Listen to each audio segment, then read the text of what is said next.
නමෝ තස් භගවතු අරහතෝ සම්මා සම්බුද්දස්ස නමෝ තස් භගවතු අරහතෝ සම්මා සම්බුද්දස්ස නමෝ තස් භගවතු අරහතෝ සම්මා සම්බුද්දස්ස. ශ්‍රද්ධා සම්පන්න කාරුණික පින්තුනේ, අද අවාටවක පොහෝ දිනය වස්සාන සමයෙහි සතර පොහොයෙන් එළඹුණු පළවෙනි පොහෝ දිනය. හැම කෙනෙක්ම උතුම් සද්ධර්ම ශ්‍රවණය සඳහා සූදානම් වන මොහොත. විභංග ප්‍රකරණය වැඩසටහන ඔස්සේ අපි විභංග ප්‍රකරණයෙහි දැක්වෙන අභිධර්ම පිටකයේහි දෙවන ප්‍රකරණය වෙන විභංග ප්‍රකරණයෙහි දැක්වෙන ධර්ම කාරණා පිළිබඳව තමයි හඳුනා ගන්නට යෙදෙන්නේ. එෙහිදී කන්ද විභංගයේහි රූපස්කන්ධය පිළිබඳව විභජනය කරමින් අභිධර්ම භාජනීය කොටසෙදී අපි රූපය ඒකක වශයෙන් කොහොමද විග්‍රහ කරගන්නේ කියන කරුණ තමයි විශේෂයෙන්ම පැහැදිලි කරගනිමින් පසුවනේ. ඒ අනුව අපි මේට ප්‍රථමයෙන් රූපය කියන එක පරාමට්ඨ ධර්මයක් හැටියට පසුගිය දේශනාවෙහි අවසාන වශයෙන් අපි හඳුනා ගන්නට යෙදුණා. ඉතින් අද තියෙන ඉතිරි මාතෘකා පිළිබඳව හඳුනා ගන්නට නමුත් අපි ඒට ප්‍රථමයෙන් යම් කරුණු කාරණා කිහිපයක් පිළිබඳව අපි පොඩ්ඩක් අවධානයක් යොමු කළොත් හොඳයි කියලා මම කල්පනා කළා. පින්තුනේ, අපේ ත්‍රිපිටකයට අද අපි දකින අට කතාවන් ලියවෙන්නට ප්‍රථමයෙන් තිබුණේ සම්පාදනය වන්නට ප්‍රථමයෙන් තිබුණේ හෙළටුවාවන්. ඒ හෙළටුවාවන් අතර ප්‍රධාන හෙළටුවාවක් තමයි කුරුන්දි අට කතාව කියලා කියන්නේ. ඒක තාමත් ප්‍රධාන ත්‍රිපිටකයට ලියවුණු අට කතාවක්. ඉතින් මේ කුරුන්දි අට කතාව ලියවුණේ කුරුන්දු මහ විහාරේ, නැතිනම් අද කුරුන්දිමලය ප්‍රදේශයේ තියෙන ඒ කුරුන්දි විහාරයේහි තමයි ඒ අට කතාව සංග්‍රහ වුණේ, රචනා වුණේ. ඒ පිළිබඳව ඉතිහාසයේහි තොරතුරු අපට හඳුනා ගන්නට පුළුවන්කම තිබෙනවා. ඒ වගේම මේ විහාරය පිළිබඳව අද උද්ගත වෙලා තියෙන තත්වය පිළිබඳව ඔබත් විවිධ ස්වරූපයන්ගේ විවිධ කාරණා මේ වෙනකොට දැනගෙන ඇති. ඉතින් මේ කාරණාවම මුල් කරගෙන තමයි කරුණු කිහිපයක් සිහිපත් කරන්න අදහස් කළේ.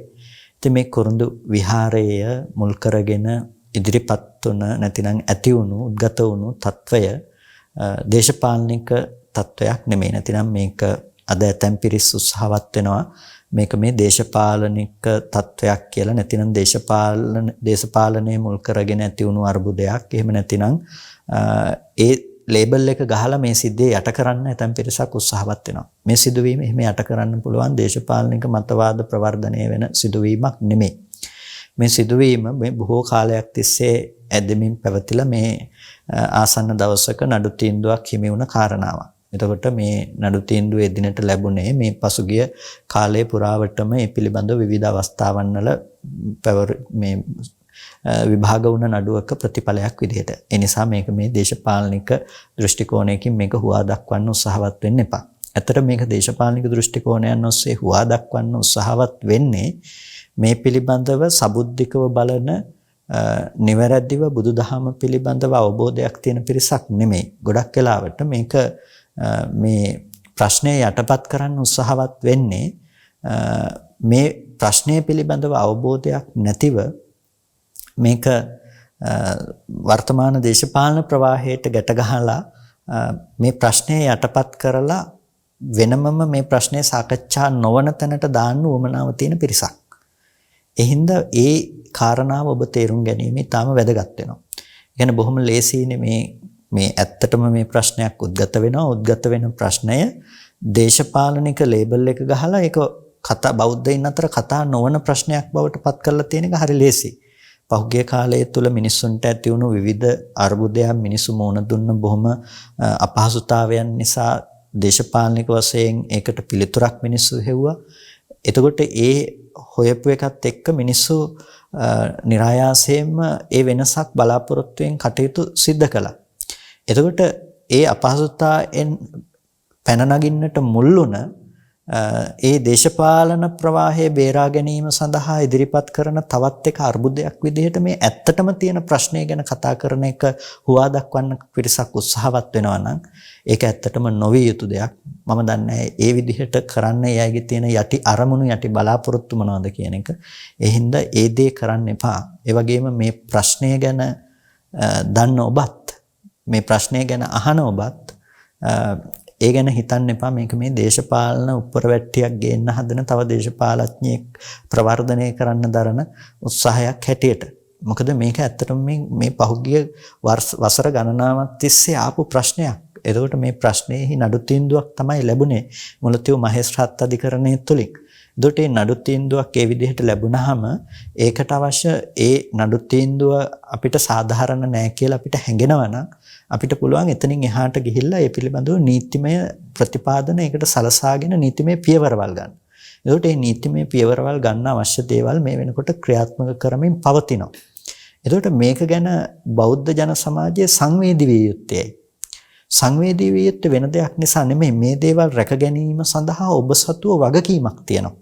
ඒ වගකීම කියලා කියන්නේ කාටවත් බනින එකවත් කාටවත් මේ හිරිහැර කරන්න යන එකවත් ඒක නෙමෙයි ඔබේ වගකීම. මේ වගේ තැන් හුදකලා වෙන්න දෙන්නේ නැතුව මේ වගේ තැන් ගොඩනගන්න මේ වගේ තැන් වලට ගිහිල්ලා ඔබ වන්දනාමාන කරගෙන ඔබේ දායකත්වයේ මේ තැන් වලට සැපයීම ඒක තමයි ඔබ සතු වගකීම. නිසා ඔබ සංවේදී විය යුත්තේ ඔබ සතුව තියෙන වගකීමක් තේරුම් අරගෙන. ඔබ කළ යුතු දෙයක් පිළිබඳව තේරුම් අරගෙන. එහෙනම් ඒ ඔබ කළ යුතු දේ මේ වෙලාවේදී තේරුම් ගන්න. මොකද ඒක තමයි ඔබ සිද්ධ කළ යුතු දේ බවට පත් වෙන්නේ. ඒ වගේම නෛතික ප්‍රතිපාදන මේකට සපයාගත යුතුයි. මොකද මේ ඇති වුණු තත්වයේ නීතිමය පැත්තෙන් ආපු දෙයක් නිසා. මොකද මේ වගේ තත්වයන් වලදී අපි කටයුතු කරන්න පුරුදු වෙන්න ඕනේ. හැම වෙලාවකදීම මේකට ඇති වුණු මේ තත්ත්වයේ අර්බුදයේ ගොඩනගෙන්න හේතු වෙච්ච මුල හොයාගෙනනේ. ඇත්තටම මෙතන මූලයේ හැටියට අපිට හඳුනා ගන්න පුළුවන්කම තියෙනවා ප්‍රධාන වශයෙන්ම උතුරේ දේශපාලඥයනොත් දකුණු දේශපාලඥයනොත් ඒ ප්‍රදේශවල ජනතාව තමන්ගේ පටු දේශපාලන පරමාර්ථ මුදුන්පත් කර ගැනීම වෙනුවෙන් පාවිච්චි කරනවා. මිනිස්සුන්ගේ හිතවල බොහොම සංවේදී ස්ථාන ස්පර්ශ කරමින් මිනිස්සුන්ව පොළඹවනවා. ඒ අයගේ පටු පරමාර්ථ සාධනය කර ගැනීම සඳහා. ඉතින් මෙතනදිත් අපි දකිනවා උතුරේ දේශපාලඥයින් විසින් ප්‍රධාන වශයෙන්ම ඒ කටයුත්තේ නිරත වෙන ආකාරය වුන් දේශපාලනයක් කරනවා. මේකට ආගම ගාවගෙන ආගම් දෙකක් අතර තියෙන අර්බුදයක් ඇටියට මේක හුවා දක්වමින් වුන් දේශපාලනයක් කරන්නට උත්සාහවත් වෙනවා. මොකද වසර මේ දැනට ක්‍රිස්තු වර්ෂ පළවෙනි සතවර්ෂයේ පමණ සිද්ධ වුණ ඉදිකෙරුණු විහාරයක් එතන පටන් දිගින් දිගටම බෞද්ධයින් අතර ප්‍රධානතම විහාරයක් විදිහට පැවතුණු දෙයක් යම් කාල සීමාවක් තුළ ඇතිවුණු යුදමේ වාතාවරණයන් නිසා රාජිකත්වයටපත් වුනහම නැවත එතන පුරාවිද්‍යා දෙපාර්තමේන්තුව මගින් කැණීම් කරන්න බෑ කියලා කෙනෙකුට කියන්න පුළුවන් කමක් නැහැ. සංරක්ෂණය කරන්න බෑ කියන්න පුළුවන් කමකුත් නැහැ. එතන චෛත්‍යයක් තිබුණා නම් ඒ චෛත්‍ය සංරක්ෂණය කිරීමෙහි හැකියාව තියෙනවා. ඒ පුරාවිද්‍යා මූලධර්මයන්ට අනුකූලව. එතකොට එතන පිළිමගේ තියෙනවා නම් එතන පිළිමගයක් සකස් කරන්න පුළුවන්කම තියෙනවා. එතන පිළිමගේ ඇතුලේ තිබුණා නම් හිටි පිළිමයක් ඒ හිටි පිළිමේ ඒ විදිහටම තියන්න පුළුවන්කම තියෙනවා. එතකොට ඒ පුරාවිද්‍යා දෙපාර්තමේන්තුවට ඒකෙන් ලැබෙන බලතල ප්‍රකාරව ඒක ඒ විදිහට सिद्ध කරන්න පුළුවන් ඒක ඒ සංරක්ෂණ ක්‍රමවේදයන් වලදී. එතකොට මෙතන සිද්ධ වෙන්නේ මේ වගේ කාර්යයක්. නමුත් ඒ කාර්ය මුල් කරගෙන දේශපාලඥයින් විසින් නැති අර්බුදයක් එතන ගොඩනගන්නට උත්සාහවත් වෙනවා. ඉතින් මේ විහාර පරිසරය තුළ මොරකුටි ඉදි කරලා තියෙනවා. ඒක එතන අවශ්‍යංගයක් විදිහට ඒ කාලය තුළ ඉදි වෙච්ච දේවල්. ඒ කියන්නේ නීතිමය අවසරයන් සහිතව ඇති වෙච්ච කරුණු කාරණා හැටියට අපිට දකින්න පුළුවන්. ඒ වගේම වර්තමාන එහි විහාරාධිපති හැටියට කටයුතු කරන අපේ සන්ත බෝධි ස්වාමීන් වහන්සේ මහා පරිශ්‍රමයක් දරගෙන මහා දුකක් විඳගෙන එතන ගොඩනගන්නට මහා උත්සාහයක් ගන්නවා. උන්වහන්සේ තමයි පිරිස් සම්බන්ධ කරගෙන මේ ස්ථානයේ මේ කැණීම් කටයුතු සිද්ධ කරන්නට පවා පුරාවිද්‍යා දෙපාර්තමේන්තුවට අවශ්‍ය ප්‍රතිපාදන සපයා දෙන්නට ඉදිරිපත් වුණේ. ඉතින් ඒ මහා පරිශ්‍රමයක් අරගෙන උන්වහන්සේ එතන ඒ කටයුතු ටික සිද්ධ කරගෙන යනවා. ඉතින් ඒ සිද්ධ කරගෙන යන කටයුත්ත ඒ විදිහට වෙනකොට අර දේශපාලනික අරමුණු වලින් මේකට ප්‍රශ්න ඇති කරන්න යම් පිරිසක් උත්සාහවත් වෙනවා නම් ඒක නීතිමය පැත්තෙන් නම් ඉන්නේ අපි ඒකට නීතිමය පැත්තෙන් මුහුණ දිය යුතුයි. ඒ හින්දා මේක මේ දකුණේ දේශපාලනයටවත් උතුර දේශපාලඥයින් නැති කරන දේශපාලනයටවත් සම්බන්ධ කරගෙන ප්‍රධාන වශයෙන්ම යම්කිසි කණ්ඩායමක් මේ හුවා දක්වන්නට කරන උත්සාහයක් හැටියට ඇත්තටම තියෙන ප්‍රශ්නේ දකින්න එපා. මේ ප්‍රශ්නය ඇත්තටම තියෙන්නේ මෙතන මේ ස්ථානය ඉවත් කරන්නට අවශ්‍ය කටයුතු මේ වෙනකොට සම්පාදනය වීම තමයි මෙතන ගැටලුව තියෙන්නේ. ඒක උත්තර දේශපාලඥයින් මැදිහත් වෙලා කරන කටයුත්තක්. දෙමළ සාමාන්‍ය ජනතාවට වඩා ඒක ක්‍රියාකාරී වෙන්නේ ඔවුන්. එතකොට එතනදී අපි බලාපොරොත්තු වෙන විදිහට මේක මෙතන ආරක්ෂා කරගන්නට අවශ්‍ය නම් අපේ සක්‍රීය සහයෝගය විහාරස්ථානයට ලබා දීම කරන්නට ඕනේ. අපි ගිහිල්ලා මේ අතින් පයින් මේවා විසඳන්න පුළුවන් ප්‍රශ්න නෙමෙයිනේ. ඒ නිසා මේකෙදි අපි සක්‍රීයව එතන වන්දනාමාන කරගන්න දේවල් ඒවා බොහොම නිස්කලංක තැනක් විදිහට ඔබේ වගකීමක් ඒ තැන් ගිහිල්ලා දැක බලා ගැනීම. ඒ දේවල් සිද්ධ කරන්න. ඒක අද හෙටම ඔබට පුළුවන් නම් ඒත් කමක් නැහැ.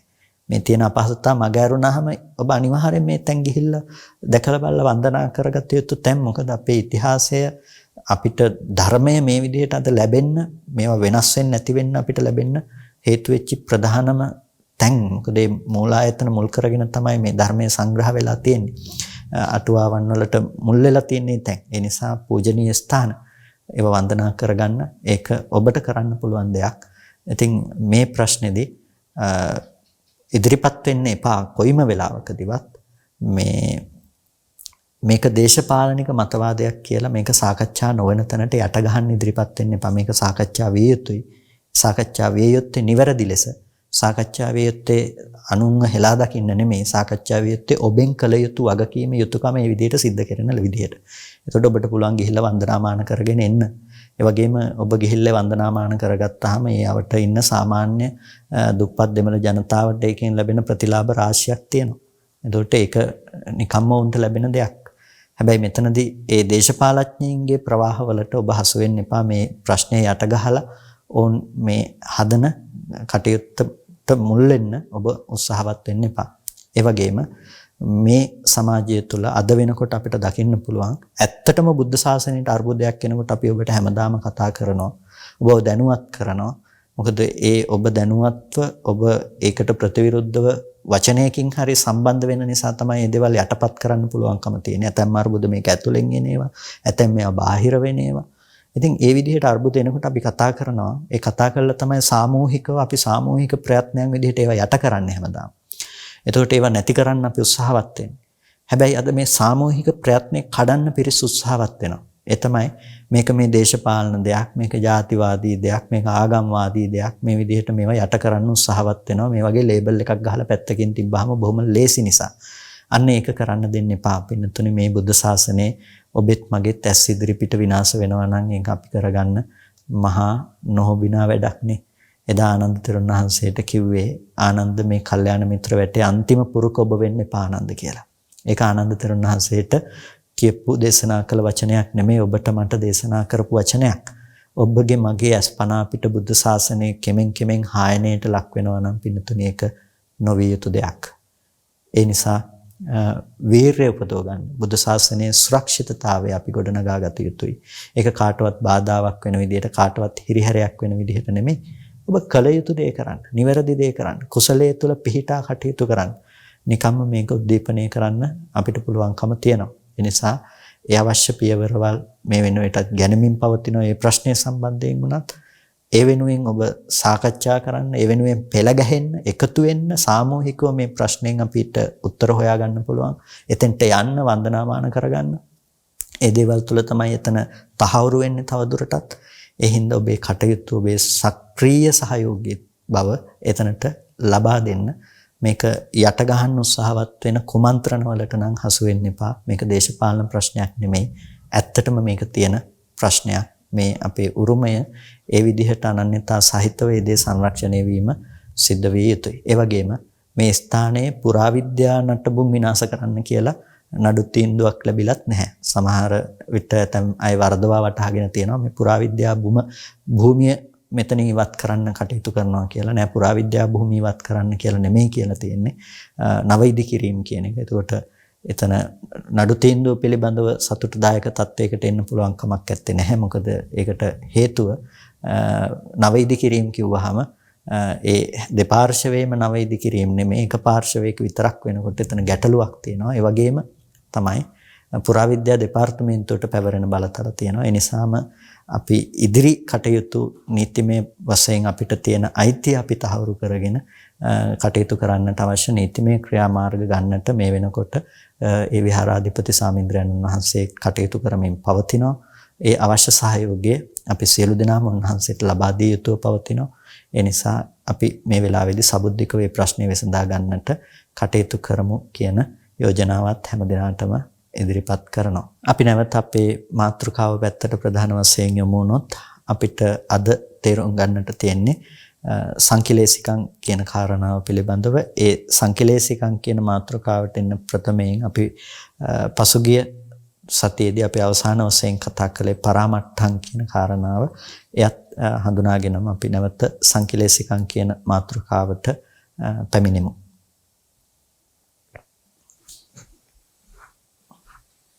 පසුගිය සතියේදී අපි අවසාන වශයෙන් හඳුනා ගන්නට යෙදුණා පරාමට්ඨං රූපය කියන එක පරාමට්ඨ ධර්මයක් විදිහට. එතකොට අපි පරාමට්ඨ කියලා කියනකොට රූපේ පරාමාස දෙකක් ප්‍රධාන වශයෙන් හඳුනාගත්තා. තණ්හා පරාමාස සහ ditthi පරාමාස කියලා.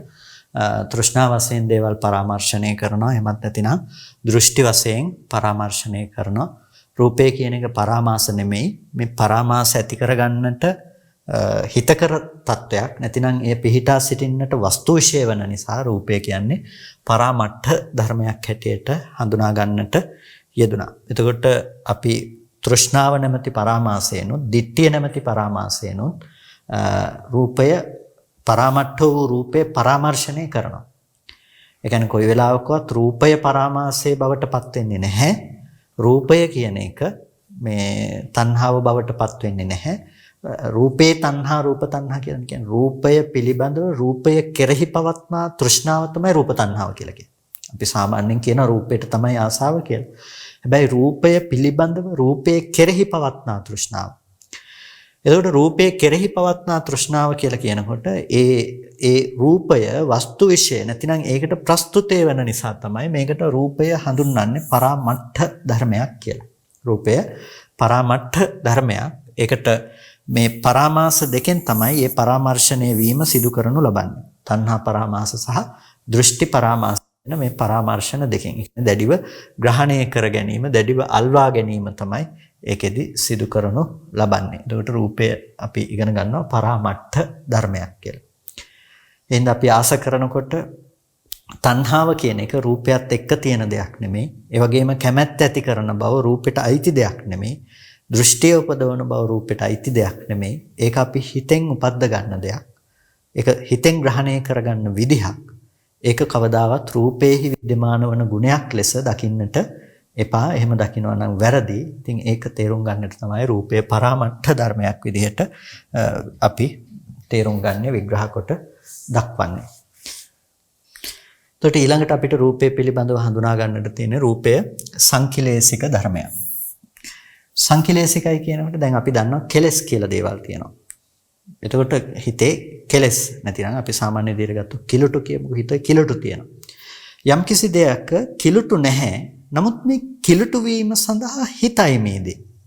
කිලුටු වීම සඳහා හිතයි මේ බිම කිලුටු වෙන්න පුළුවන්. කිලුටු දරා ගන්න පුළුවන්. අන්න ඒ දේ හඳුන්වන වචනේ තමයි සංකිලේශික කියලා. ඒ කියන්නේ කෙලසීමට හිතයි කියන එක. එතකොට සංකිලේශිකාති තස්ස චිත්තස්ස මලින භාව කරනතෝ සංකිලේශිකා ධම්මා හොಂತಿ. එතකොට මේ සංකිලේශික කියලා කියන්නේ ඒ සිත මලින භාවයට පත් කරනවා. ඒක හිත පර වෙන කිලුටු වෙන ස්වභාවයට පත් කරනවා. එතකොට අන්න ඒ නිසා තමයි සංකිලේශිකයි කියලා කියන්නේ. එතකොට සංකිලේශිකයි කියනකොට ඒ සංකිලේශික භාවය හැම වෙලාවකදීම එතන කිලුටු නැති වුණත් කෙලස් කියන දේවල් එය ඇසුරු කරගෙන උපදින නිසා තමයි සංකිලේශිකයි කියන යෙදුම අපිට කතා කරන්න පුළුවන්කම තියෙන්නේ. රූපය කියන එක සංකිලේශික ධර්මයක්. රූපය සංකිලේශික ධර්මයක්. එතකොට රූපය සංකිලේශික ධර්මයක් වෙනකොට ඇයි රූපය සංකිලේශිකයි කියලා කියන්නේ? රූපය සංකිලේශිකයි කියලා කියන්නේ දැන් කෙලස් වශයෙන් ගත්තොත් එහෙම අපිට මේ කෙලස් හඳුනා ගන්නට පුළුවන් මිනිස්සුන්ගේ හිතවල ඇතිවන මේ දවන ස්වභාවයන්. එතකොට හිතේ ඇතිවන දාහය, හිතේ ඇතිවන මේ තැවීම් නිස්ෘත ස්වභාවය, හිත කිලුටු භාවයට පත් කරන දේ තමයි අපිට මේ කෙලස් හඳුනා ගන්නට පුළුවන්කම තියෙන. ඒ දේවල් තමයි කෙලස් කියලා කියන්නේ. එතකොට විශේෂයෙන්ම අපි ප්‍රධාන කෙලස් 10ක් හඳුනා ගන්න ලබනවා. ලෝභය, ද්වේෂය, මෝහය, මානය, දෘෂ්ටිය, විචිකිච්ඡාව, තීනය, උද්ධච්චය, අහිරිකය, අනොත්ප්පය කියලා. එතකොට මෙන්න මේ ධර්ම කෙලස් විදිහට හඳුනා ගන්නවා. දැන් මේ විදිහට මේ ටික විතරක් කෙලස් කියනවා නෙමෙයි සියලුම අකුසලයේ ගත්තාම මේ අකුසලයේ කෙලස් පැත්තට වැටෙන කෙලස් පැත්තෙහිලා සංග්‍රහ වන දෙයක් තමයි මේ කියන මේ ධර්ම ටික. එතකොට ලෝභය කියන එක කෙලෙසයක්. ද්වේෂය කියන්නේ කෙලෙසයක්. මෝහය කියන්නේ කෙලෙසයක්. අපි දන්නා අකුසල මූල මේ දේවල් කෙලස් කිලුටුයි. අනේ කිලුටු නිසාම තමයි මේ දේවල් කෙලස් කියලා කියන්නේ. අර චිත්තස්ස මලින භාවකරණය කියලා කියවනේ සිත පර වෙන බවට හිත කිලුටු කරන බවක් තියෙනවා කියලා. මේ දේවල් නිසා තමයි හිත කිලුටු වෙන්නේ. ලෝභයෙන් කිලුටු වෙනවා, ද්වේෂයෙන් කිලුටු වෙනවා, මෝහයෙන්, මානයෙන්, දෘෂ්ටියෙන්, විචිකිච්ඡාවෙන්, තීනය, උද්ධච්චය, අහිරික, අනුත්තප්ප කියන මේ කෙලස් වලින් හිත කෙලසීමට ලක් වෙනවා. හිත අපිරිසුදු වෙනවා. එතකොට අන්නේ හිතේ අපිරිසුදු වීම තමයි කෙලස් කියලා හඳුන්වන්නේ. එතකොට මේ කෙලෙසය කියන එක කොහෙට අදාළ දෙයක්ද? කෙලස් කියන එක යෙදෙන්නේ හැම වෙලාවකදීම හිතට. හිතේ තමයි කෙලස් යෙදෙන්නේ. එතකොට මේ ලෝභය කියන්නේ අකුසල ධර්මයක්. ඒක අකුසල මූලයක්. අකුසල හේතුවක්. එතකොට මේ ලෝභය කියන එක ලෝභ චෛතසිකය. ඒත් ලෝභ චෛතසිකයේම ඒක කිලුටු කරන දෙයක්. හිත කිලුටු කරන දෙයක්. ඒ නිසාම මේක කෙලෙසයක් විදිහට හඳුනා ගන්නවා. හිත කිලුටු කරනවා. එතකොට මේ අකුසල්ම කිලුටු කරන අර්ථයෙන් තමයි කෙලස් කියලා හඳුන්වන්නේ. ද්වේෂය කියන්නේ අකුසල මූලයක්. ඒක අකුසල මූලයක් වෙනවා වගේම හිත කිලුටු කරන නිසා ඒ ධර්මයේ කෙලෙසයක්. මෝහය අකුසල මූලයක්. ඒ වගේම මේක හිත කිලුටු කරන නිසා කෙලෙසයක්. මානය හිත කිලුටු කරන නිසා කෙලෙසයක්. දෘෂ්ටිය හිත කිලුටු කරන නිසා ඒක කෙලෙසයක් කියලා හඳුන්වනු ලබනවා. මේ ආකාරයට මේ තියෙන සියල්ල අකුසල පාක්ෂික ධර්ම කුසලයන් සියල්ලම කෙලස් හැටියට සංග්‍රහ කරන්නට පුළුවන්. ඇයි? හිත කිලුටු කරන ස්වභාවය නිසා. දැන් මේ කෙලස් යෙදෙන්නේ කොහෙද? මේවා මේ චෛතසික ධර්ම විදිහට යෙදෙන්නේ හිතක. මේ දේවල් චෛතසික ධර්ම විදිහට යෙදෙන්නේ හිතක. එතකොට රූපය කියන එක චෛතසික ධර්මයක් විදිහට හිතක යෙදෙන දෙයක් නෙමෙයි. රූපය කියන එක චෛතසික ධර්මයක් විදිහට හිතේ යෙදෙන ධර්මයක් නෙමෙයි. එහෙනම් රූපය කියන එක කෙලෙසයක් නෙමෙයි. රූපය කියන එක කෙලෙසයක් නෙමෙයි. කෙලස් කියන්නේ මේ වගේ හිතේ යෙදෙන දේවල් වලට. මේ හිතේ උපදින දේවල් තමයි කෙලස් කියලා කියන්නේ. හිත කිලුටු කරන. දැන් අපි ඉස්සෙල්ලා හඳුනාගත්තනේ චිත්තස්ස මලින භාවකරණය කියලා. හිතේ ඇති කරන කිලුටු කිරීම කියන එක කෙලස් කියලා කියන්නේ. හැබැයි අපි රූපය ගැන හඳුනාගන්නේ කොහොමද? සංකිලේශිකයි කියලා. රූපය කියන එක සංකිලේශික ධර්මයක්. එතකොට ඒක සාමාන්‍යයෙන් සංකිලේශිකයි කියනකොට හිතේ තියෙන අර කිලුටු වන ස්වභාවය, හිතේ පවතින අර කිලුටු කරන කිලුටු වන ස්වභාවය ඒක පවත්වන්නට පුළුවන්කම තියෙන භූමියක්. එහෙම නැතිනම් රූපය ඇසුරු වන තැනක ඇසුරු වෙන්නෙම හිතේ කිලුටු සහිත භාවයක් තියෙනකොට. හිතේ කෙලස් තියෙනකොට කෙලස් සහිත ගතියකින් තමයි ඒ රූපය ඇසුරු කරන්න පුළුවන්කම තියෙන්නේ. එතනදී දුක පිරිසිඳ නොදන්නාකම, ඒ වගේම සමුදය පිරිසිදු නොදන්නාකම මේ වගේ හේතු ටිකක් මත නිසා තමයි රූපේ හැම වෙලාවකදීම ඇසුරු වෙන්නේ. මෙතකොට රූපය ඇසුරු වෙනවා කියලා කියන්නේ පින්නතුනේ මේ හිතෙන් රූපය අරමුණක් විදිහට ග්‍රහණය කරගන්නවා කියන තැන එහෙම නෙමෙයි.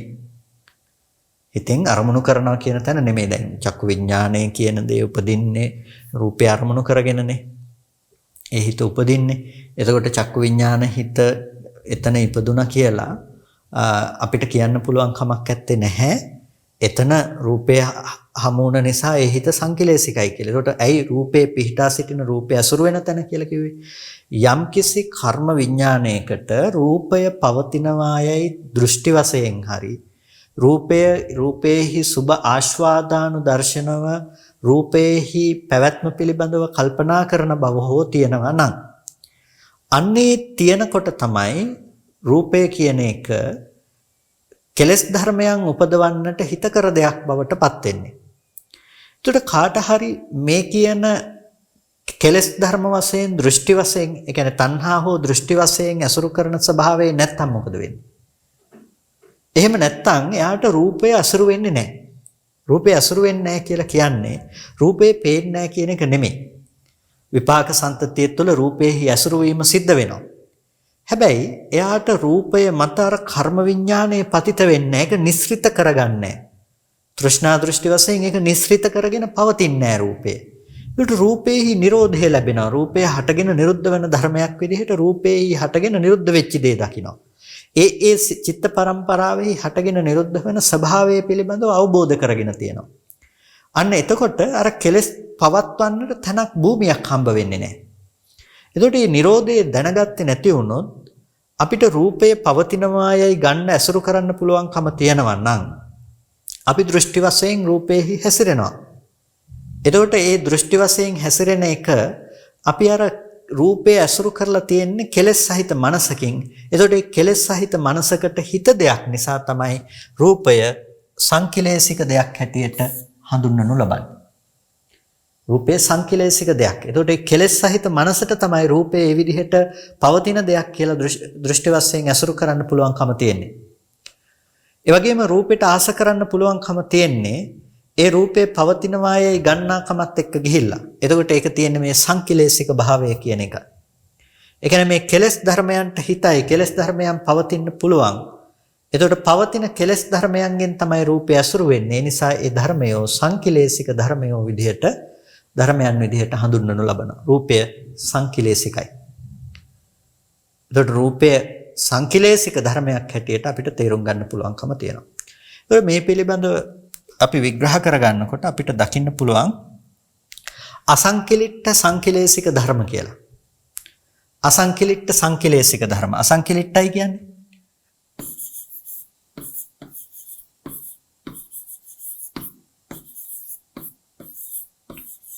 අසංකිලිට්ඨ.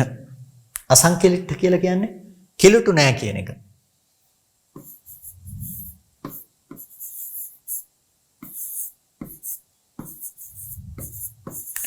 කිලුටු නැති. අසංකිලිට්ඨ කියලා කියන්නේ කිලුටු නෑ කියන එක. සංකිලේශිකයි. සංකිලේශිකයි කියන්නේ කෙලෙසෙන්න හිතයි. රූපය කියන එකේ කිලුටු නැහැ. හැබැයි ඒක මෙන්න මේ ධර්මයන්ගෙන් කෙලසීමට හිතයි. තෘෂ්ණ, ලෝභ, ද්වේෂ, මෝහ, මාන, දිට්ඨි, විචිකිච්ඡා, තීන, උද්ධච්ච, අහිරික, අනොත්තප්ප කියන මේ කෙලස් ධර්මයන්ට පැවැත්මට මේ රූපය ඇසුරු වෙන්න පුළුවන්කම තියෙනවා. රූපය ඇසුරු වෙන්න පුළුවන්කම තියෙනවා. ඒ රූපය නිරෝධ වශයෙන් සාක්ෂාත් කරන්න පුළුවන්කම තියෙනවා. එතකොට රූපය ඇසුරු වෙන්නේ, ඇසුරු කරනවා, නිස්ෘත කරගන්නවා කියලා කියන්න පුළුවන් කමක් නැහැ. යම් තැනක රූපේ නිස්ෘත කරගන්නවා කියලා කියනවා නම් රූපේහි නිස්ෘත කර ගැනීම තියෙනවා නම් යම් තැනක ඒ කියන්නේ එතන තියෙන්නේ මොකද්ද? මේ කිලුටු ස්වභාවය. එතකොට මේ කෙලෙස් ධර්ම ටික පවතින්නේ මොකක් ඇසුරු කරගෙනද? රූපය ඇසුරු කරගෙන මේ කෙලෙස් ධර්ම ටික පවතින්න පුළුවන්කම තියෙනවා. ඒක හරියට අපිට ලෝකය හම්බෙනවා වගේ. අපිට අද ලෝකය කියලා යමක් හම්බෙනවා නම් ඒ හම්බෙන්නේ මේ පවතින ලෝකයයි කියලා ගන්න කමක. තෘෂ්ණා දෘෂ්ටි වශයෙන් ඇසුරු වෙන තැනක ලෝකය කියලා හම්බෙන්නේ අපිට සම්පූර්ණම සංකිලේශික වුණ ධර්මය කෙලෙස් ධර්මයන්ගෙන් ඇසුරු කරන කම නිසා. එතන හැබැයි තියෙන ස්වභාවය තමයි අසංකිලිට්ඨ භාවය. රූපය අසංකිලිට්ඨයි. රූපේ කිලුටු නැහැ. එතන පඨවි ආපෝ තේජෝ වායෝ වර්ණ ගන්ධ රස ඕජ ආදී ධර්ම ටික හටගෙන ඉතුරු නැතුව නැති වෙනවා. ඒක ඇතුලේ කිලුටු ඇත්තේ නැහැ. ඒක ඇතුලේ මේ කෙලෙස් ධර්ම ඇත්තේ නැහැ. එක රූප කලාපයක්වත් එක ධාතුවක්වත් දන්නේ නැහැ. ඒක ලෝභයේද, ඒක ද්වේෂයේද, ඒක මෝහයේද කියලා. ඔබ දරුවා කියන තැනක එක රූප කලාපයක්වත් මෙහි රූපයේ පිළිබඳව එක රූපයක්වත් එක ධාතුවක්වත් එක කලාපයක්වත් දන්නෙත් නැහැ. එතන කලාපයක්වත් දන්නෙත් නැහැ. ඔබ ආදරය කියනවා කියන ලෝභය කියන එක එතන යෙදෙනවා කියන එක ඒ කොතනකවත් දන්නේ නැහැ. හැබැයි ඔබට ඒ රූපය අසුරු වෙන්නේ නැත්නම් මේ ලෝභෙට ඉඩක් සැලසෙන්නෙත් නැහැ. එතකොට මේ ලෝභෙට ඉඩ සැලසිලා තියෙන්නේ කොමක් නිසාද? මේ ලෝභෙට ඉඩ සැලසිලා තියෙන්නේ රූපය සංකිලේශික ධර්මයක් වන නිසා. රූපේ සංකිලේශික ධර්මයක් වන නිසා. ඒ මත පිහිටා සිටලා ඒ මත ජීවත් වෙන නිසා තමයි පින්නතුනේ ඒ සංකිලේශික රූපය ඇසුරු කරන්න කෙලෙස් ධර්මයන්ගෙන් ඇසුරු කරන්න පුළුවන්කම තිබිලා තියෙන්නේ. නිසා කරුණු දෙකක් තේරුම් ගන්න. පළවෙනි එක කෙලෙස් ධර්මයන්ට හිතයි. රූපය කියන එක කෙලෙස් ධර්මයන්ට හිතයි.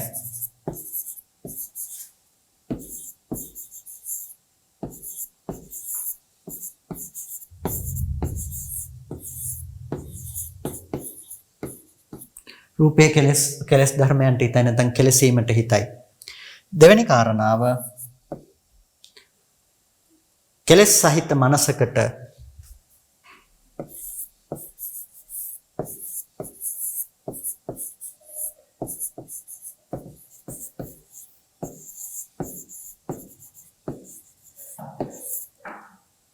රූපේ නිස්ෘත වෙනවා.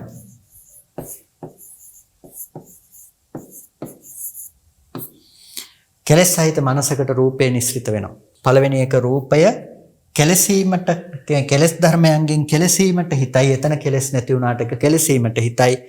දෙවෙනි කාරණාව තමයි කෙලස් සහිත මනසකින් තමයි රූපේ නිස්ෘත කරගන්නේ හැම වෙලාවකදී.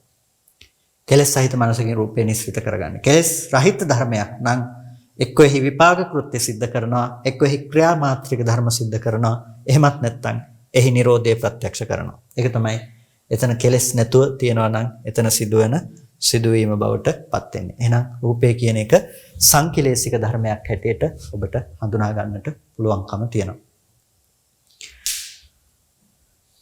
එතකොට අපිට හම්බ වෙන රූපය කියන එක ඊළඟ මාත්‍රිකාව හැටියට අභ්‍යාකත. රූපය අව්‍යාකෘත ධර්මයක්. අව්‍යාකෘතයි කියලා කියන්නේ න ව්‍යාකතාති අභ්‍යාකත. ව්‍යාකෘත නොකරන හේයින් අභ්‍යාකතයි කියලා කියනවා. එතකොට ව්‍යාකරෝති එහෙමත් නැතිනම් ව්‍යාකරෝති කියලා කියන්නේ කුමක්ද? ව්‍යාකරෝති කියලා කියන්නේ ප්‍රකාශයටපත් කරනවා කියනවා. එතකොට කුසල අකුසල භාවේන අකතිතාති අත්තෝ. කුසල අකුසල භාවේන අකතිතාති. කුසල අකුසල භාවයෙන් කුසල අකුසල භාවයෙන් අකතිතාති නොකියන අර්ථයෙන් ඒවා කුසල් වශයෙන් කියන්නෙත් නැහැ අකුසල් වශයෙන් කියන්නෙත් නැහැ. ඒ නිසා තමයි අභ්‍යාකත කියලා කියන්නේ. කුසල අකුසල භාවයෙන් අකතිතාති අත්තෝ. කුසල අකුසල භාවයෙන් අකතිත බව නිසා තමයි අභ්‍යාකතයි කියලා කියන්නේ. එතකොට අභ්‍යාකතන්ති අභ්‍යාකෘත කියලා කියන්නේ මොනවද? අව්‍යාකෘත බෙදනවා. එක විපාක අභ්‍යාකත. විපාක අව්‍යාකෘත. දෙක ක්‍රියා අභ්‍යාකත. ක්‍රියා අව්‍යාකෘත. තුන රූප අභ්‍යාකත. හතර නිබ්බාන අව්‍යාකත. එතකොට මේ විදිහට අව්‍යාකෘත හතරක් අපිට දකින්න පුළුවන්. මොනවාද? විපාක අව්‍යාකෘත, ක්‍රියා අව්‍යාකෘත, රූප අව්‍යාකෘත සහ නිබ්බාන අව්‍යාකෘත. අව්‍යාකෘත හතරයි. කුසල වශයෙන් හෝ අකුසල වශයෙන් නොකියන දේවල් හතරක් තියෙනවා. පළවෙනි එක විපාක ධර්ම කුසල අකුසල වශයෙන් කියන්නේ. විපාක ධර්ම තුන් භූමිය අනුව ගියපු විපාකයන් කුසල අකුසල වශයෙන් කියන්නේ නැහැ. හතර භූමිය අනුවම ගියපු විපාක ධර්මයන් කුසල වශයෙන් කියන්නේත් නැහැ. අකුසල වශයෙන් කියන්නේත් නැහැ. විපාක ධර්ම. කුසලය කියලා කියන්නේ ඒවා කර්ම. ඒකට විපාක අව්‍යාකෘතයි. කුසල අකුසල වශයෙන් කියන්නේ නැහැ. ක්‍රියා අභ්‍යාකතං. තුන් භූමිය අනුව ගියපු ක්‍රියාසිටික මොනවද කියන්නේ? ඒ දේවල් අව්‍යාකෘතයි. කුසල අකුසල වශයෙන් කියන්නේ හුදු ක්‍රියාමාත්‍රික ධර්ම. ඒ දේවල් ක්‍රියාත්මක වීම පිණිස පමණයි. ඒ දේවල් පවතින්නේ ඒවා කුසල් වශයෙන් විපාක පිණිස පැමිණෙන දේවල් නෙමෙයි. විපාක පච්චනික භාවයෙන් ඒවා එන්නේ නැහැ නැවත විපාක දෙන්න. ඒ නිසා ඒවා ක්‍රියා අභ්‍යාකතං. ඒවා ක්‍රියා අව්‍යාකෘත ධර්මය. ඒ වගේම රූප අභ්‍යාකතං. රූපය කියන එක අව්‍යාකෘත ධර්මයක්. ඒ වගේම නිබ්බාන අව්‍යාකතං. නිර්වාණය කියන එක අව්‍යාකෘත ධර්මයක්. එතකොට රූප අභ්‍යාකතං කියන මෙන්න මේක තමයි අපි අද මේ කතා කරන අව්‍යාකෘතය. ඒ කියන්නේ රූපය කුසල අකුසල වශයෙන් කියන්නේ නැහැ. කුසල් රූප අකුසල් රූප කියලා රූපේහි කුසල අකුසල භාවයක් නැත්තේ නැහැ. ඒ නිසා රූපය අව්‍යාකෘත ධර්මයක්. රූපේ දිහා බැලුවා කියලා රූපයක් කවදාවත් අපිට කුසල් ගේන්නේ නැහැ. රූපේ කියන එකත් අකුසල් ගේන්නෙත් නැහැ. මොකද ඒකේ කර්මය ඇති කරන බව රූපේට අයිතියක් ඇත්තේ නැහැ. රූපේ තියෙන දෙයක් නෙමෙයි. කර්ම සිද්ධ කරනවා, කර්මය ඇති කරනවා කියන එක ඒක රූපේ තියෙන රූපේ ගුණාංගයක් නෙමෙයි. රූපය කියන එක අනාත්ම ධර්මයක් විදිහට ඉපදිලා අනාත්ම ධර්මයක් විදිහට නිරුද්ධ වෙලා යන අව්‍යාකෘත ධර්මයක් විදිහට ඉපදිලා අව්‍යාකෘත ධර්මයක් විදිහට නිරුද්ධ වෙන දෙයක්. එතකොට ඒ රූපේ දිහා බලාගෙන කෙනෙකුට කුසල් කරන්නත් පුළුවන්, කෙනෙකුට අකුසල් කරන්නත් පුළුවන්. බුදු පිළිමයක් දිහා බලලා බුදු පිළිමයක් ළඟ තියෙන දාන ටිකක් දිහා බලලා කෙනෙක් කුසල් සිද්ධ කරගන්නකොට තව කෙනෙක් අකුසල් සිද්ධ කරගන්නවා. ඒකට හේතුව තමයි රූපය කියන එක අව්‍යාකෘතයක් වීම. රූපය කියන එක කුසල අකුසල ධර්මයක් නොවීම. බුදු පිළිමේ කියන තැන හෝ පූජා කරපු දාන ටික කියන එක කුසලය නම් ඒක කුසලය නම් ඒක දකින හැමෝටම කුසල් සිද්ධ වෙන්න ඕනේ. ඒ රූපය අසුරු වෙනකොට කාටත් කුසල් වෙන්න ඕනේ. එහෙම වෙන්නේ නැහැ. ඒක අකුසල් නම් ඒක අසුරු වෙන කාටත් අකුසල් වෙන්න ඕනේ. එහෙම අකුසල් වෙන්නේ නැහැ. එතකොට ඒකේ කුසලයේ අකුසලයේ සිද්ධ වෙන්නේ කොහොමද? කුසලයේ අකුසලයේ සිද්ධ වෙන්නේ අව්‍යාකෘත වූ රූපයේ ආරම්භය තමන්ගේ හිතින් තමන් නැවත කර්ම මනෝ විඥානයේ පැත්තෙන් දේවල් උපදවනකොට අලෝභ දෝස සමෝහ වශයෙන් කුසල් සිතුවිලි උපතව ගන්න කෙනෙකුට එයාට ඒක කුසලයේ කියලා කියනවා. ලෝභ දේශ මොහ වශයෙන් උපදව ගන්නකොට ඒක අකුසල් කියලා කියනවා. අර බුද්ධ පූජාවක් පූජා කරපු එක දිහා බලලා පිරිසක් කුසල් වශයෙන් ඒක අනුමෝදන් වෙනකොට ඒ පිරිසට ඒ අනුසාරයෙන් කුසල් සිද්ධ වෙනවා. ඒ අයගේ සිතේ උපදින්නේ අලෝභ, අද්වේෂ, අමෝහ සහගත සිතුවිලි. ඒ අය අනුන්ගේ දාන පාත්‍රයට ලෝභ කරන පිරිසක් නෙමෙයි. ඒ අය එතන අලෝභ සහගත සිතින් හැසිරෙනවා. අද්වේෂ සහගත සිතින් හැසිරෙනවා. කර්මයේ කර්මඵලයේ පිළිබඳව හඳුනාගත්ත ප්‍රඥා ගෝචර සම්පන්න භාවයෙන් ජීවත් වෙනවා. කර්මය සහ කර්මඵලයේ කර්මයක් සිද්ධ වෙන්නේ කොහොමද මේ පිළිබඳව දැනගෙන ප්‍රඥා සම්පන්න භාවයෙන් ජීවත් වෙනවා. අමෝහය කියන දේ උපදව ගන්නවා. අමෝහය කියලා කියන්නේ මෝහය ඇතුළෙම දෙයක් පිළිබඳව දැනගන්නවා කියලා සාමාන්‍ය විඥානනය කියන්නේ දෙකක්. දැන් ලෝක විශ්ය පිළිබඳව කෙනෙක් මහා ප්‍රතුල ඥානයක් කෙනෙකුට තියෙන්න පුළුවන්. හැබැයි ආ ප්‍රගුණ කරන්නේ සමහර වෙලාවට අවිද්‍යාව. ප්‍රගුණ කරන්නේ මොකද්ද? මෝහය කියන දේ. හැබැයි ආ ඒ පිළිබඳව දන්න බව. ඒ විඥානනයේ තිබෙන ලක්ෂණයක්. දැන් අපි සාමාන්‍යයෙන් සංජානන, විඥානන සහ ප්‍රජානන කියලා කතා කරනවා. සංජානනය කියන්නේ සාමාන්‍යයෙන් හඳුනා ගන්නා බව. විඥානනය කියලා කියනවා එතන දැනගන්න බව තියෙනවා.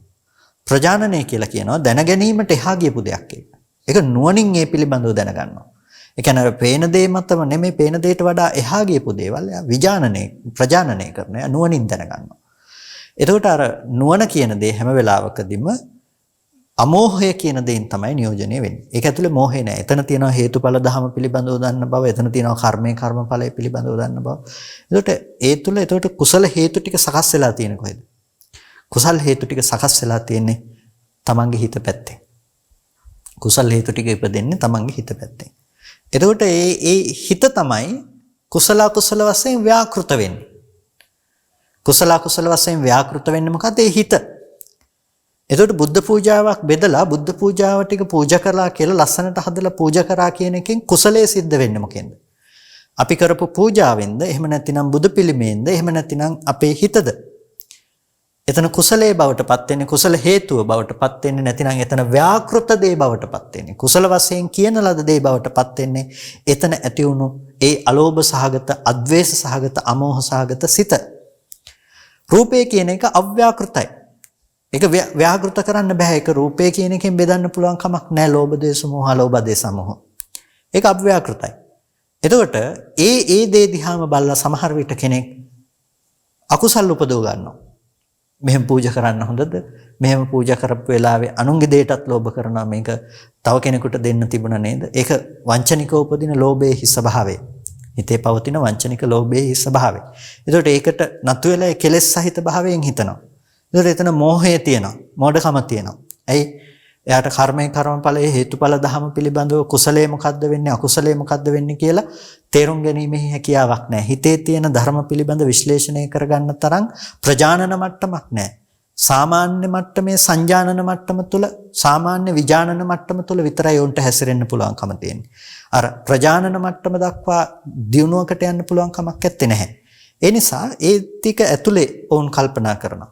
එතකොට ඒ හේතු ටික සකස් කරගන්නේ කොහෙන්ද? ඒ හේතු ටිකත් හිතෙන් සකස් කරගන්න. එතකොට ඒක අකුසල. එතකොට මොකද්ද අකුසලයේ උනේ? බුදු පිළිමේද? එහෙම නැතිනම් අර පෙනුණු දාන ටිකද? නෑ, අකුසලයේ බවටපත් උනේ මොකද්ද? අකුසලයේ බවටපත් උනේ රූපේ නෙමෙයි. ඒ පිළිබඳව ඇති කරගත්ත විතර්කය. නැතිනම් අපි විතර්කය කියලා කියන්නේ චේතනාව, හිත කියන එක. එතකොට ඒ පිළිබඳව අපි හදාගත්ත හිත තමයි අපිට කුසල අකුසලයේ සිද්ධ කළේ. ඉතින් එතන ප්‍රඥාවන්තයා කුසල සිත දිහා බලලා තමයි කුසලයේ විනිශ්චය කරන්නේ. ප්‍රඥාවන්තයා ඒ දිහා බලලා තමයි කුසලයේ විනිශ්චය කරන්නේ. එතකොට ඒ තියෙන කෙනා නැති වුණත් එයා Tamanට තියෙන හොඳම දේ අග්‍ර විදිහට එයා පූජා කරනකොට එයා දන්නවා එයා පූජා කරන්නේ අර වස්තුව දිහා බලාගෙන නෙමෙයි. එයා පූජා කරන්නේ එයාගේ හිත දිහා බලලා. එයා පූජා කරන්නේ හිතේ අලෝභ, අද්වේෂ, අමෝහය ගොඩ නැගෙන විදිහට. එයා කුසලයේ මුල් කරගෙන තමයි ඒ කටයුත්ත සිද්ධ කරන්නේ. එතකොට එයා දන්නවා රූපය කියන එක කොයිතැනකත් එයාට ගෙනල්ලා දෙන දේ කුමක්ද කියන එක ගැන. රූපය අව්‍යාකෘත ධර්මයක්. රූපය අව්‍යාකෘත ධර්මයක් කියනකොට එයා දන්නවා අලෝභය මොකද්ද, අද්වේෂය මොකද්ද, අමෝහය මොකද්ද. එතකොට අලෝභය, අද්වේෂය, අමෝහය සහ කුසල පාක්ෂික ධර්ම කියනකොට එයා හිත හදාගන්න විදිහ දන්නවා. එතකොට දැන් අර සමහර වෙලාවට මිනිස්සුන්ට ප්‍රශ්න ඇති වෙන්නේ අභිධර්ම කාරණා පිළිබඳව දන්නේ නැතිකම නිසා. එතකොට අර සමහරලාට ප්‍රශ්නය අහන්නේ බුදු පිළිමයකට පූජා කරනවා කියලා පූජා කරන වෙලාවේ දුගියෙකුට පූජා කරලා එදේ ගෙනහිල්ලා දුන්නා නම් හරි. එතකොට රූපේ හිතනම් කුසලයේ එතනත් කුසලයෙන් සිද්ධ වෙන්නේ. එහෙනම් එතනත් හිතාගත්තාම හරි කියලා. ඒ තමයි කුසලයේ පිළිබඳව තියෙන අනවබෝධය. මොකද කුසලයේ කියන හේතුවේ මේ අලෝභය, අද්වේෂය වගේම අමෝහය මුල් කරගත්ත තව ධර්ම ගොඩක් තියෙනවා. එතකොට කුසල චෛතසික ධර්ම, කුසල ධර්ම එතන ගොඩක් පාවිච්චි වෙනවා. එතකොට එතනදී අපිට ශ්‍රද්ධාවාදී ගුණධර්ම, ශ්‍රද්ධාවාදී චෛතසික ධර්ම උපදින්න අර දුගිය කියන තැනදී සමර්ථ වෙන්නේ නැහැ. එතකොට අරමුණක් විදිහට ඒක බුදුරජාණන් වහන්සේ කියන තැන ඒ අරමුණ සාර්ථකයි, සියලු කුසලයේ සිද්ධ කරන්න. ඒ නිසා ඒ අරමුණ ශාස්ත්‍රීය අරමුණක්. ඒකට අපි පුණ්‍යක් ශේස්ත්‍රයේ සාර්ථකයි. එතකොට බිමක්, වගා බිම් තියෙනවා, සරු වගා බිම් තියෙනවා, නිසරු වගා බිම් තියෙනවා. එතකොට සරු වගා බිමේ වැපුරුවොත් තමයි ඒක සාර්ථක වගාවක් වෙන්නේ. නිසරු වගා බිමක වැපුරුවොත් එයාට ඒක නිසරු වගාවක් වෙනවා. එතකොට සරු නිසරු බව මේ දෙක අපිට තීරණය කරගන්න පුළුවන්. එතකොට දැන් කුසලයේ ගැන තීරණය කරන කෙනා හිත අනුව තමයි ඒක බලන්නේ. එතකොට අපිට මේකෙන් වැඩිදුර කරුණක් පැහැදිලි කළේ අව්‍යාකෘතයි කියලා කියන්නේ රූපය අව්‍යාකෘතයි. රූපේ දිහා බලලා කුසල් අකුසල් සිතුවිලි උපදව ගන්න පුළුවන්. ඒ හිත තමයි ව්‍යාකෘත වෙන්නේ කුසලයේද අකුසලයේද කියලා. එතකොට රූපය හැබැයි ඍජුවම අපිට කියන්න පුළුවන්කම තියෙනවා කුමක්ද? අව්‍යාකෘත ධර්මයක්. ඒක කුසල වශයෙන් හෝ අකුසල වශයෙන් කියන්න බැරි ධර්මයක් හැටියට අපිට රූපය විශේෂයෙන්ම හඳුනා ගන්නට පුළුවන්කම තියෙනවා. මේ තමයි රූපේහි ස්වභාවය.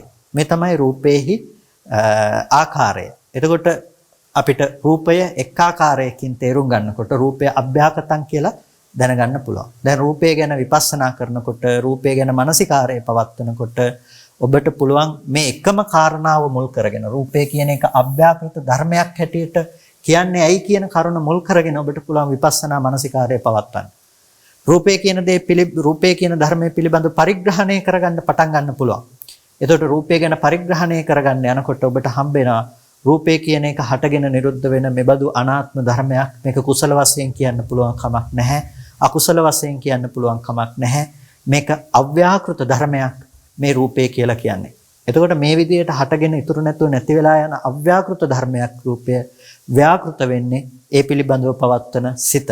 එතකොට සිතෙහි අත්දැකීම කියන එක රූපයට අයිති දෙයක් නෙමෙයි. රූපය කියන එක එතන ගොඩ නැගුණු හටගෙන නිරුද්ධ වෙන අනාත්ම ස්වභාවයක් හැටියට අර කර්මසහගත විඥානයේහි අත්දැකීම බාහිර රූපයට ප්‍රක්ෂේපණය කරන්නේ නැතුව, බාහිර රූපයට තබන්නේ නැතුව ඒ ධර්මය ඔබට නුවණින් පිරිසිදු දකින්නට පුළුවන්කම තියෙනවා. එතකොට මේ එකම රූපය අභ්‍යාකතං කියන මේ එකම වචනය හරහා වුණත් කෙනෙකුට විදර්ශනා මානසිකාරයට ප්‍රවේශය සලසා ගන්නට පුළුවන්කම තියෙනවා. ඒ නිසා හඳුනා ගන්න, නැවත නැවත හිතින් භාවිත කරන්න පටන් ගන්න රූපය ගැන එක් ආකාරයකින් කියනවා නම් රූපය අභ්‍යාකෘත ධර්මයක් හැටියට නැවත නැවත භාවිත කරන්න.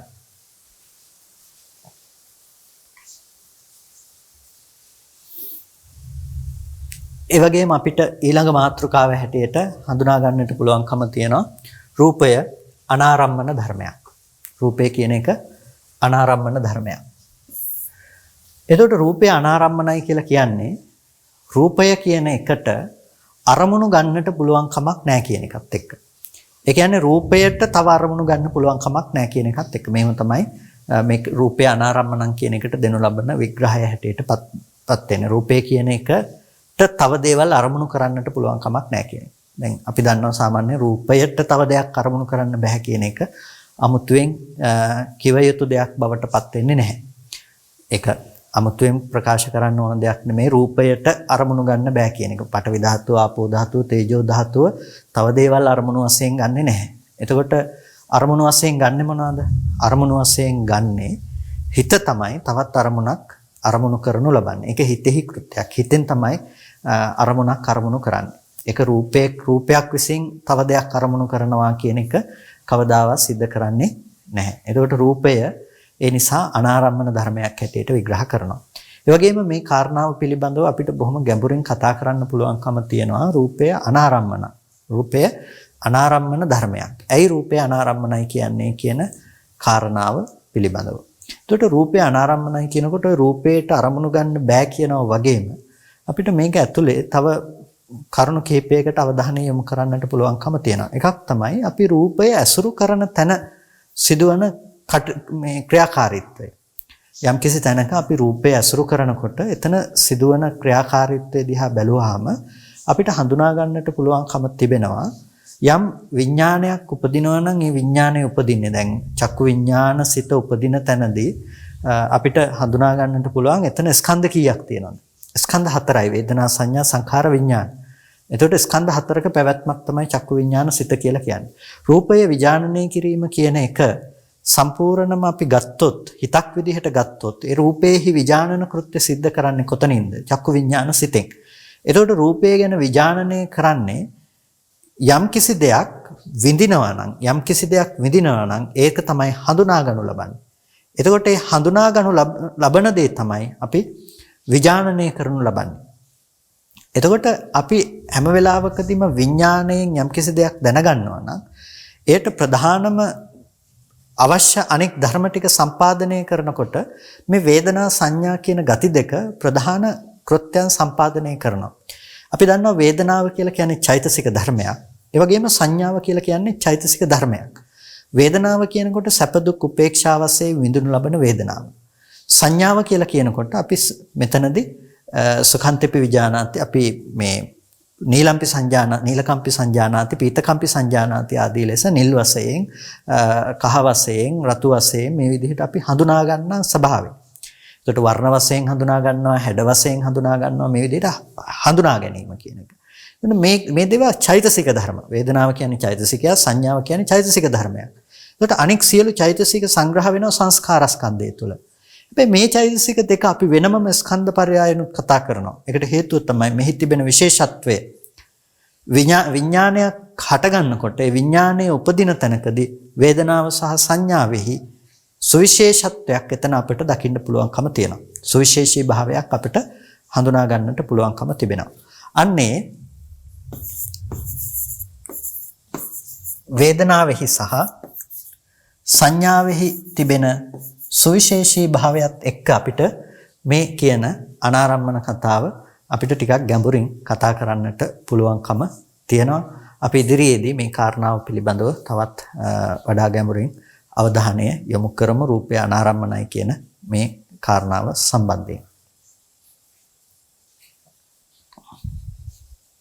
හොඳයි කල්පනා කරගන්න හැම කෙනෙක්ම සද්ධර්ම ශ්‍රවණය කරලා යෝනිසෝ මනසිකාරය පවත්වලා වටිනා කුසලයක් සිද්ධ කරගන්නට යෙදුණා. මේ සිද්ධ කරගත්ත සියලුම කුසල ධර්මයන් අපි අනුමෝදන් කළ යුතු අයට අනුමෝදන් කරමු.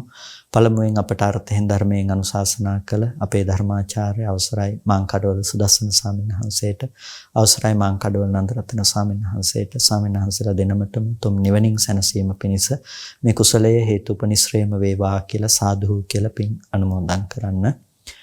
ඒ වගේම සියලු දෙවියන්ටත් අපි මේ පින් අනුමෝදන් කරමු. දෙවියෝ සතුටින් සාදුනාදයෙන් මේ පින් අනුමෝදන් වනු ලබත්වා දෙවියන්ට අමා මහ නිවනින් සැනසීම පිණිස මේ කුසලය හේතුපනිශ්‍රේම වේවා කියලා සාදු කියලා දෙවියන්ටත් පින් දෙන්න. ඒ වගේම අද ධර්මදේශනාවෙහි දායකත්වයෙන් කටයුතු කරනවා පානදුර පදිංචි මදුශානි සල්ලතුර මෙනවිය සහ සිරිමල් සල්ලතුර පියාණන් විසින් ඒ පින්වත් දෙපළ බලාපොරොත්තු වෙනවා මියගේ ඥාතීන්ට පුණ්‍යානුමෝදනා කරන්නට. මංජුලා සල්ලතුර මෑණියන්ට, කාංචනා ආරියරත්න සිරිසේන සොහොයුරියට, උපාලි බෙන්ජමින් මහත්මයා සහ සියලුම මියගේ ඥාතීන්ට පුණ්‍යානුමෝදනා කරන්නට බලාපොරොත්තු වෙනවා. ඒ නම් සඳහන් කරන්නට යෙදුණු සියලු ඥාති වර්ගයා ප්‍රධාන වර්ග පරම්පරානුයාත සෑම සියලු ඥාති වර්ගයාටම මේ පින තමන් කළ පිනක් මෙන් සතුටින් සාදුනාදයෙන් අනුමෝදන් වන්නට ලැබේවා. ඒ ඥාතීන්ට අමා මහ නිවනින් සැනසෙන්නටම මේ කුසලය හේතුපනිශ්‍රේම වේවා කියලා සාදු කියලා ඥාතීන්ට පින් අනුමෝදන් කරන්න. ඒ වගේම ධර්මදේශනාවෙහි දායකත්වයෙන් කටයුතු කරන පානදුර පදිංචි මදුශානි සල්ලතුර මෙනවිය බලාපොරොත්තු වෙනවා පියතුමාණන්ට පුණ්‍යානුමෝදනා කරන්නට සිරිමල් සල්ලතුර පියතුමාණන්ට ආශිර්වාද කරන්නට නිදුක් නිරෝගී සුවපත් භව චිරජීවන සම්පන්නිය සැලසේවායි කියලා ඒ දායකත්වයෙන් කටයුතු කරන ඒ මදුශානි සල්ලතුර මෙනවිය සහ සිරිමල් සල්ලතුර පියතුමාණන් ප්‍රධාන කරගත්ත ඔබ සෑම සිළු දෙනාටම මේ උතුම් කුසලය නිදුක් නිරෝගී සුවපත් භව චිරජීවන සම්පන්නිය සලසාගෙන අමා මහ නිවනින් සැනසීම පිණිසම හේතු උපනිශ්‍රේම වේවා කියලා සාදු කියලා පින් අනුමෝදන් වන්න හැම දිනාටම තෙරුවන් සරණයි.